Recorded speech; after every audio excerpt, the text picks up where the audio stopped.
تعلیم، تعلیم سے مراد جاننا سمجھنا آگاہ ہونا، اسی بات کا ادراک کرنا ہے۔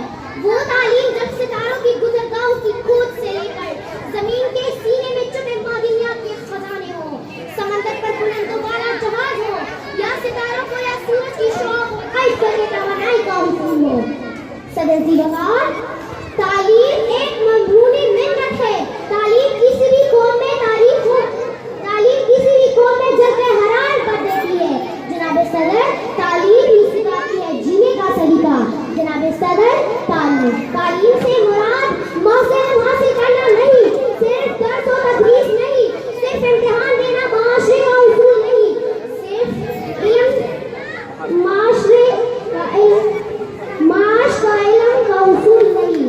صدر زیربغار، آج ہم جناب صدر، تعلیم ہی سکھاتی ہے جینے کا سلیقہ، کیونکہ